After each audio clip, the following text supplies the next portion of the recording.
discípulos se dirigieron a las aldeas de Cesarea de Filipo. Por el camino preguntó a sus discípulos: ¿quién dice la gente que soy yo? Ellos le contestaron: unos Juan Bautista, otros Elías, y otros uno de los profetas. Él les preguntó: ¿y vosotros, quién decís que soy yo? Pedro le contestó: tú eres el Mesías.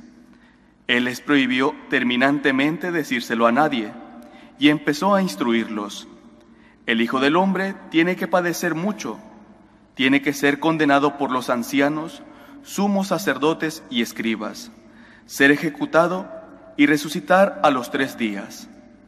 Se lo explicaba con toda claridad. Entonces Pedro se lo llevó aparte y se puso a increparlo. Jesús se volvió y de cara a los discípulos increpó a Pedro: quítate de mi vista, Satanás, tú piensas como los hombres, no como Dios. Palabra del Señor. Gloria a ti, Señor Jesús. Este es un evangelio que no se puede calificar de otra manera más que de tremendo, por su extraordinaria importancia y porque vemos a Jesús llamando a San Pedro Satanás. Es tremendo. ¿Por qué? En primer lugar, San Pedro proclama la fe en Jesús, le llama Mesías. Quizá no estaba todavía claro en la mente de San Pedro y de los apóstoles que era Dios verdadero y hombre verdadero, pero ya da un paso adelante. Jesús ha hecho una encuesta: ¿quién dice la gente que soy yo? Y ha recibido ecos, ¿no? Bueno, unos dicen, otros dicen, otros dicen. Vale, pero vosotros, para vosotros, ¿quién soy yo? Y ahí Pedro ocupa su papel importantísimo: tú eres el Mesías, el Hijo de Dios vivo. Vale. Primera parte de la misión de Pedro.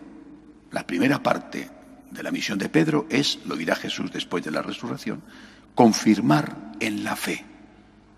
Es decir, mantener íntegro el depósito de la fe.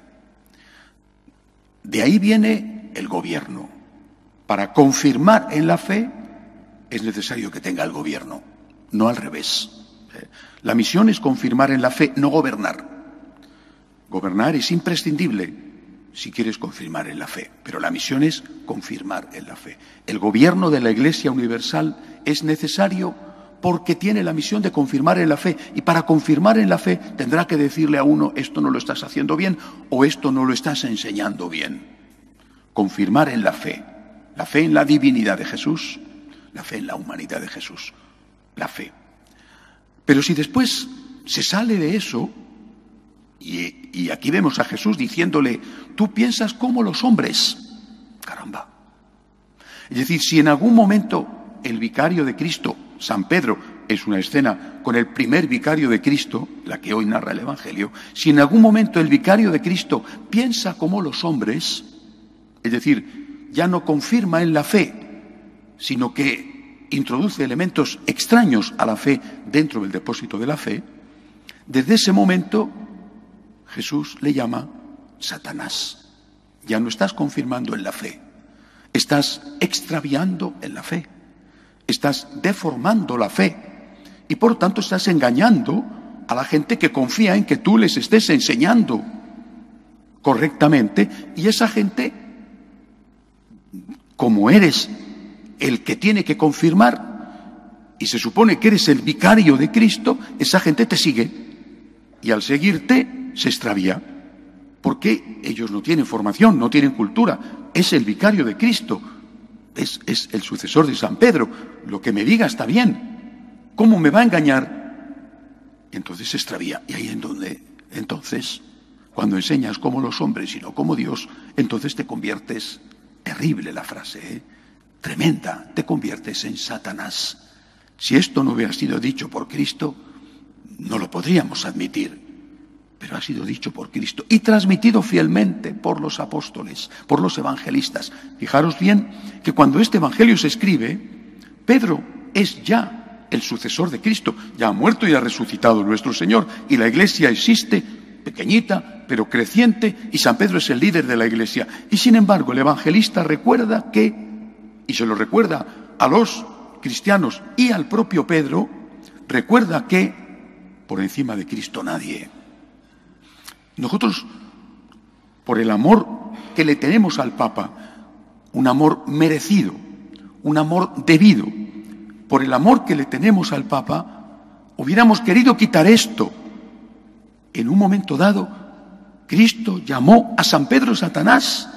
Hubiéramos querido quizá quitar también la escena de Pedro negando a Jesús en la noche de Jueves Santo. Por el amor que le tenemos al Papa, hubiéramos querido suprimir todo lo negativo de San Pedro. Pero los evangelistas fueron fieles a la historia, fueron fieles a la realidad. Cristo llamó a San Pedro Satanás, le comparó con Satanás, porque enseñaba como los hombres. Cuando no enseña como Dios quiere que enseñe, cuando no es fiel al depósito de la fe, extravía, se extravía y extravía. Y Cristo le dice, apártate de mí. Qué frase, ¿eh? Apártate de mí, Satanás. Esto vale, por supuesto, para San Pedro y vale para cada uno de nosotros. El apóstol, el obispo, el papa, el sacerdote, el catequista, el padre, madre de familia que enseña, tienen el deber de intentar ser santos. Pero en primer lugar, tienen el deber de enseñar bien. La santidad es un asunto que influye en la enseñanza. No es lo mismo ser enseñado por un santo que por un pecador. Pero puede ser un pecador que enseñe bien. Puede ser un médico que tenga una mala vida de familia, pero que cure bien. Lo que se le pide al médico es que cure bien. Si además es un buen médico, buen padre de familia, qué sé yo, buen ciudadano, muchísimo mejor. Pero lo que se le pide al médico es que cure bien. Por eso las peticiones de Jesús a San Pedro son siempre peticiones, en primer lugar, de la enseñanza. Confirma a tus hermanos en la fe. Le dirá, cuando tú te recuperes, confirma a tus hermanos en la fe. Pidamos al Señor por el Papa, que tiene una extraordinaria importancia en la Iglesia. Pidamos al Señor por el Papa para que siempre confirme a los hermanos en la fe y no enseñe como los hombres, porque entonces el pobre Papa tendrá que escuchar estas palabras durísimas de Jesús. Que así sea.